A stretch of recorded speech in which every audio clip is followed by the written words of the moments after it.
Segment 4, how did we do? Let's grade our leaders. In this case, at the moment of the credit catastrophe. So we're talking about autumn of 2008 here. George W. Bush.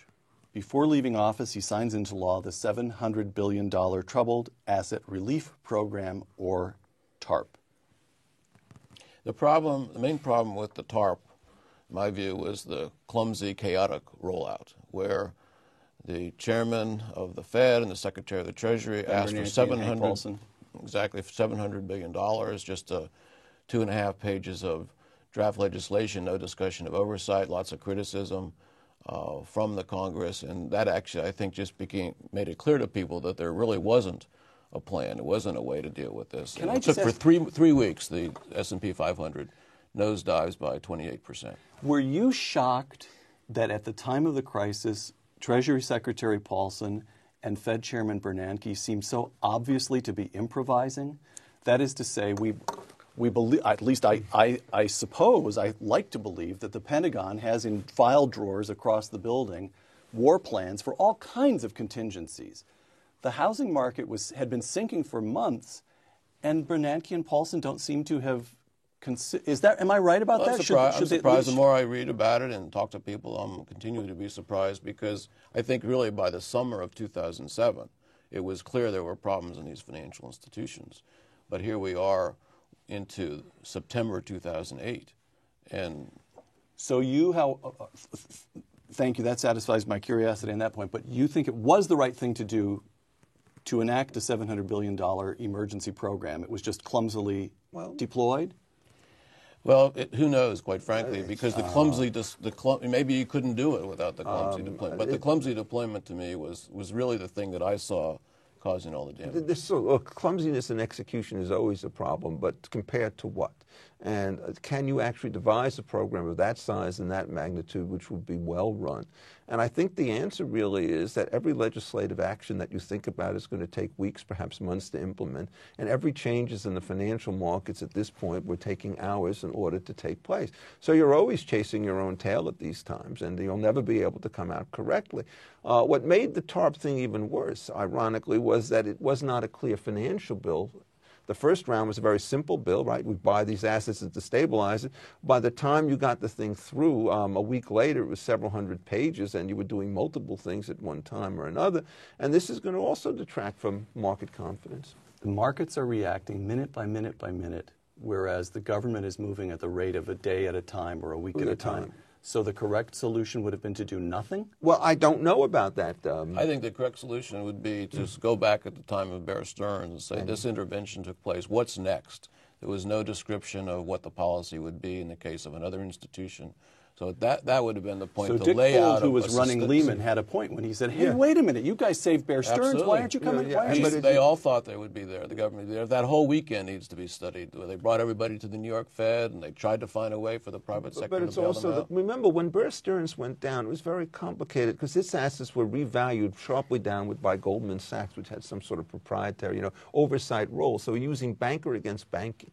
And one of the things, therefore, that you worry about is if an institution, at least in the short run, is cash flow positive. They were not actually hemorrhaging cash at that particular point. They could have opened for business on Monday morning. They had the cash, there's a real issue as to whether or not, when these regulations come in, they are stopping what is going to be a disastrous failure 2 weeks later when it turns out the cash runs out, or whether they're creating that particular element. And the answer from both of these very sophisticated minds is we don't know. Well, I mean, my guess in Bear Stearns is that they would have been able to weather the storm if they had gone out there, and if the government had sort of pulled back on this stuff. But what happens is, this is where the private foreclosure stuff takes place. At the same time this is going on, you get all sorts of efforts to say we have to prevent people from being tossed out of their homes. That may do wonders on one side of the market, but it's going to roil these pools on the other. Ben Bernanke, at the time of the crisis, the Fed chairman at the time of the crisis, floods the system with liquidity. As best I've been able to tell, you get the biggest, most rapid expansion of the money supply in American history in the autumn of 2008. Grade that move. That was the right thing to do, or not? I think the right thing to do was to get interest rates down, which they took a while to do, but they did. But the extra amount of provision of liquidity, I don't see that as necessary, especially since it's still in the system. I think maybe put in a little bit as they did back at the time of 9/11 attacks, but then pull it out. But now we're stuck with a huge amount of excess liquidity in the economy, which has to be pulled out. Okay, so tell me again. Here's the layman's understanding. Milton Friedman argued that the proximate cause of the Great Depression of the 1930s was the Federal Reserve. It permitted some rather routine runs on banks to become a nationwide epidemic because it failed to support the banks by expanding the money supply. Well, they had One deflationary correction pressure. on get that. that wrong? He complained, along with Anna Schwartz, that the money supply declined. Actually declined. So you get a It's sharp declined. It's contraction. a contraction. And we're never talking about a contraction in this case. It was Oh, really we're an not? expansion. Huge blow-up, expansion in if the- you like. So, But- so another way to think about it, just keep the money supply from declining. Get interest rates down rather than just explode the money supply. I think.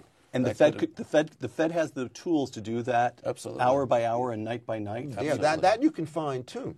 Oh, really? I mean, on the money, that's So the counterfactual is, suppose the money supply had been held constant or not increased so much. So what the newspapers would run every morning was the overnight spread on overnight money. That's LIBOR. And the LIBOR, that rate expanded dramatically. That's because the Fed could have just closed that right back up. that has to do with the risk of the banks. This is essentially a measure of the uncertainty with respect to overnight transactions. And as that number goes up, it suggests that somebody's going to tank. And so it's a sign of internal instability. Let me give you the other source. But I just want to understand, so what you're talking about is you keep the Fed funds rate level, and you see the way banks are lent. So commercial, you look at the usual, but you don't look at the overnight, which is banks getting. Well, no, but because the overnight was always low. It's these longer, 3 month is what you LIBOR hope is. It's a to longer do. maturity, and those went up starting in 2007. But isn't the overnight spread where you saw the banks suddenly becoming aware of that everybody was holding bad paper, but nobody knew how much? 2007. Oh, I'm sorry. August 2007. Okay. This is a different. The spreads jump is a sign of the integrity of the system. And the question is, what happens when you flood the system with money? Well, you know you're going to have to bail it out, or there will be an inflation somewhere there. The question is, if these guys are putting it in this inept fashion, how good are they going to be to take it out? So you run a very odd financial system in which you have simultaneous risks of deflation and inflation on a timing situation. And so what do people do? They tend to pull back from long-term commercial transactions. That slows up the new real estate market. That slows up the hiring market. At the same time, you get labor regulation and pension regulation and healthcare regulation that's being proposed, which make that market more precarious. So you get major contractions in real estate, major contractions in labor. The stimulus program addresses none of the microeconomic stuff on this, and you see the current situation emerging. I mean, neoclassical theory explains it.